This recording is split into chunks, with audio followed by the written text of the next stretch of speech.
Magandang umaga po sa bawat isa sa inyo. Welcome back to our 365 Daily Devotions. Gusto po munang batiin si Queenie, Teacher Tess Paradina, Pauri Indesu, Jonah Mai Malmao ng South Korea, and Ate Vina sa Virginia.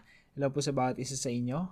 Patuloy po kayong pagpalain ng ating Panginoon, lalo na po sa devotions po natin araw-araw.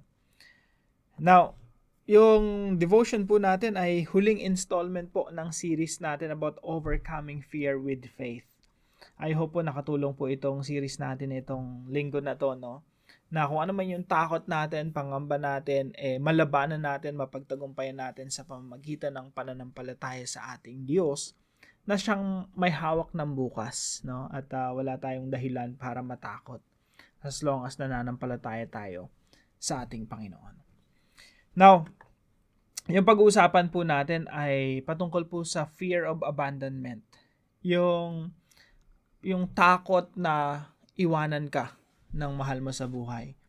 Pwedeng takot na iwanan ka ng asawa mo, or pwedeng betrayal, pwede rin namang pabayaan ka ng miyembro ng pamilya mo, or takot na mawala, as in mamatay, no? Yung mga mahal natin sa buhay.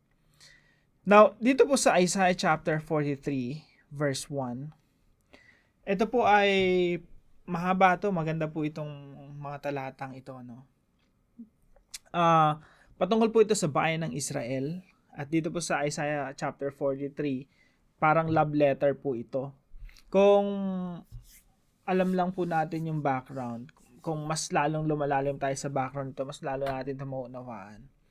Kasi po yung bayan ng Israel, tinuturing yan na bride or wife of God. Si God yung husband. Kaso ang problema dito sa bayan ng Israel, pinagpalit nila yung Diyos, yung tunay na Diyos, para sa mga Diyos-Diyosan.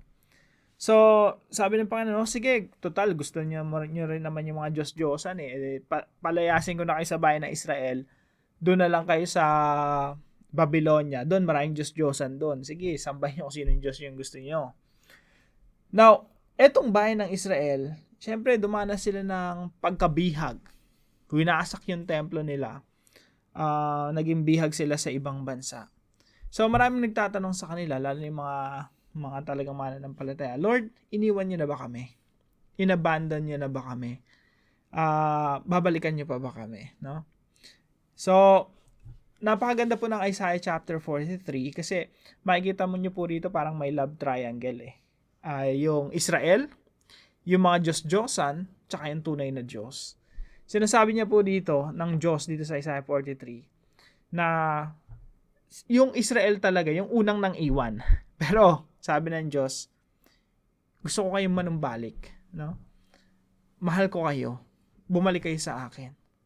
Ako yung hindi iiwan sa inyo. Ako yung faithful sa inyo. Kahit naging faithless kayo, sumamba kayo sa mga Diyos-Diyosan, faithful ako sa inyo. Hindi ko kayo iwanan. Now, itong bayan ng Israel, yung isa sa mga kasalanan nila pinagpalit nila yung tunay na Diyos para sa mga Diyos-Diyosan. Kaya makikita nyo rin dito sa Isaiah 43 na yung Diyos, yung tunay na Diyos, china-challenge niya yung mga Diyos-Diyosan. Sinasabi niya sa kanyang bayan, tingnan niyo yung mga Diyos-Diyosan niyo, yung mga Diyos-Diyosan na alam niyo dyan sa Babylon. Meron bang nakapagdeklara sa kanila ng mangyayari sa hinaharap? Hindi ba't ako lang yung nakapagdeklara ng mga mangyayari sa hinaharap? From the beginning, sinabi ko na sa inyo hanggang sa mangyari at matupad lahat. Nangangahulugan lamang na ako yung tunay na Diyos. Bumalik na kayo sa akin. Ako, mahal ko kayo. No, makikita niyo po dito yan. Now, sabi po dito sa verse 1 lang po yung natin, no? Emphasize natin. Sabi po dito, but now thus says the Lord, He who created you, O Jacob, He who formed you, O Israel, fear not. Huwag kayong matakot. For I have redeemed you. I have called you by name. You are mine. Parang love letter siya, napakagandang basahin. Ngunit ngayon, ganito ang sabi ng Panginoon, siya na lumalang sa inyo, O Jacob, siya na nag-anyo sa inyo, O Israel. Huwag kang matakot sapagkat ikaw ay tinubos ko. Tinawag kita sa pangalan mo. ikaw ay akin. Kaya pag titingnan niyo pa yung mga kasunod niyan, halimbawa dito sa verse 3. For I am the Lord your God, the Holy One of Israel, your Savior. I give Egypt as your ransom, Cush and Seba in exchange for you, because you are precious in my eyes, and honored, and I love you. Parang love letter talaga siya eh. Sinasabi ng Diyos sa kanyang bayan, mahal ko kayo, manumbalik kayo sa akin. Now, yung unang katuruan po natin ngayong umaga, ito po, we all have fears of abandonment. Lahat po tayo ay merong takot at pangamba na iwan tayo ng mga mahal natin sa buhay. Ako nga nung bata ako, iniwan lang ako ng nanay ko for 1 week, no? Pumunta siya ng Manila, nasa probinsya ako. Siguro mga 4 or 5 years old ako noon. Yung 7 days na iniwan ako, sobrang long time, the longest days of my life. Sobrang araw-araw, anday ko nang ginawa. Nanghuli na ako ng gagamba, kinain ko na yung mga hindi ko usually kinakain. Nakabisado ko na yung bahay at bawat kanto at bawat hibla ng bahay na pinag-iwanan sa akin. Hindi pa rin dumadating yung nanay ko. Kaya 7 days lang yun, pero ibang klase yung anxiety ko na wala yung nanay ko, no? And eventually, namatay rin siya when I was 6. So, yung 7 days nga lang, sobrang tagal na. How much more yung lumisan pa talaga, no? For life, di mo na makikita.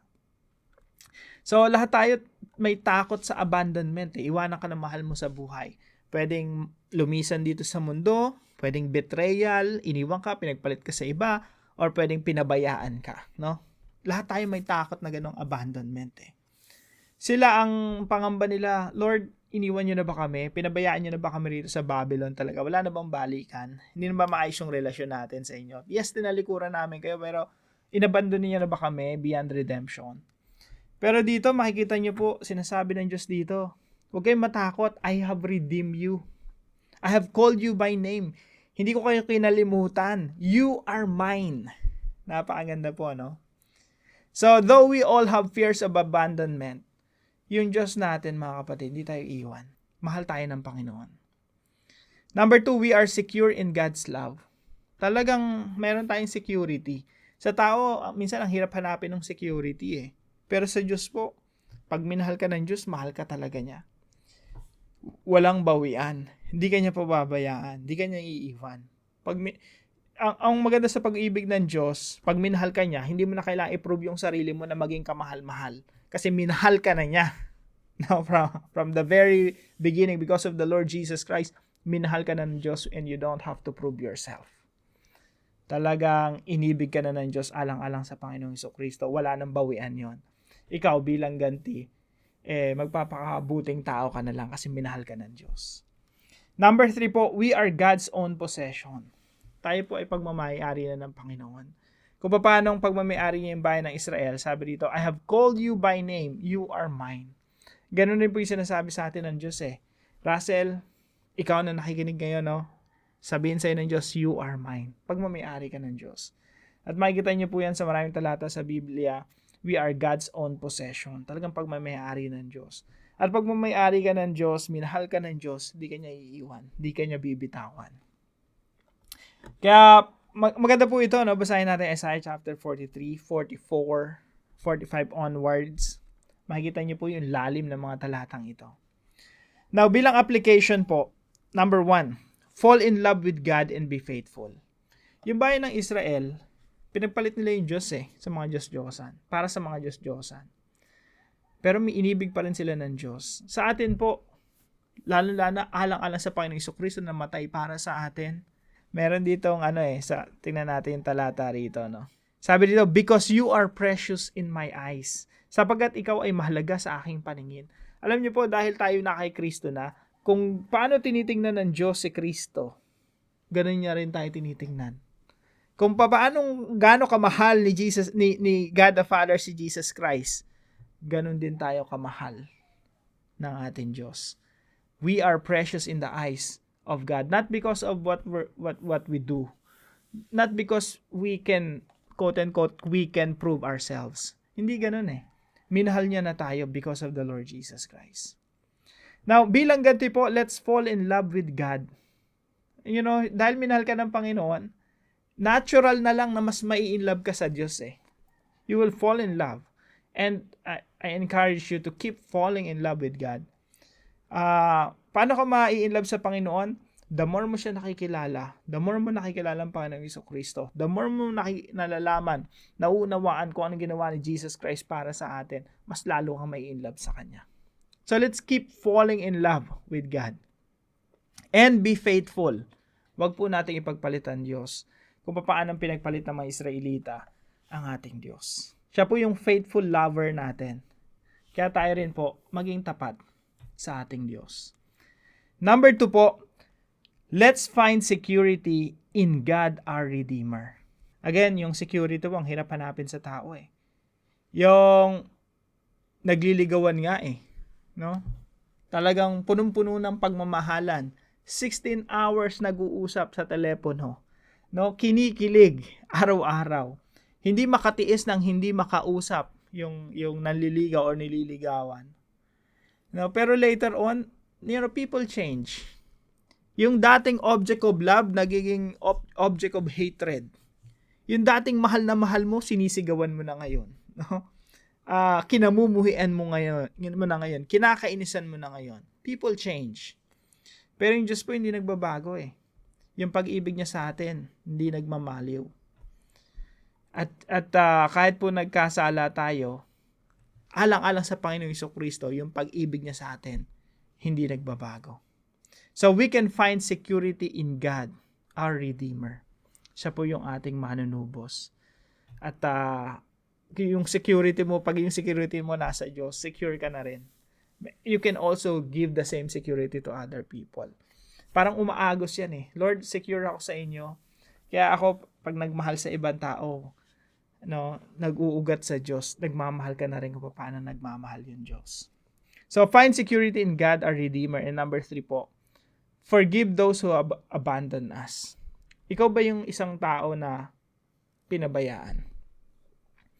Pwedeng lumaki ka sa lolo at lola mo, no? Kasi pinabayaan ka ng nanay at tatay mo. Or ikaw ba yung pinabayaan ng membro ng pamilya mo? Or ikaw ba iniiwan ng asawa mo? Or ikaw ay biktima ng betrayal, no? Trinaydor ka ng malapit mong kaibigan or malapit na tao sa iyo.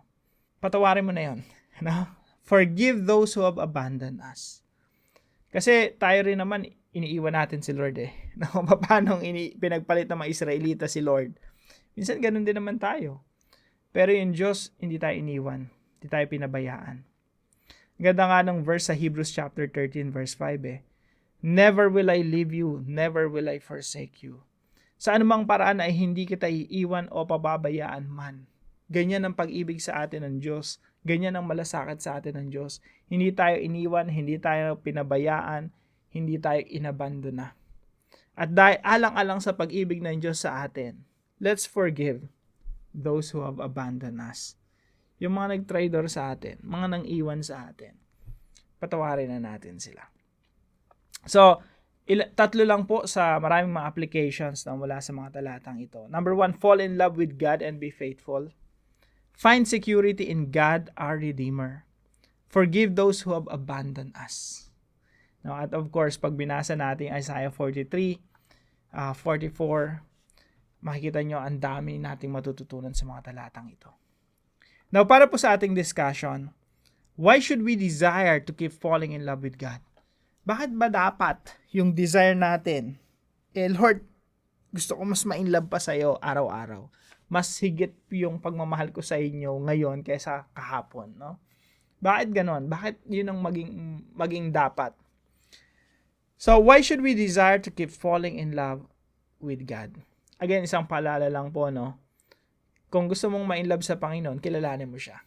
Kasi si Jesus, desirable talaga. In love, no? The more you know Jesus, the more you will fall in love with God. Now, para po sa ating panalangin, sama po natin ito sa prayer. Father, thank you because you are our good Father, who will never leave us nor forsake us. Thank you because you have not abandoned us in our sins. Rather, You sent Jesus to rescue us from darkness. You have loved us with an everlasting love. Thank you because we are secure in your love.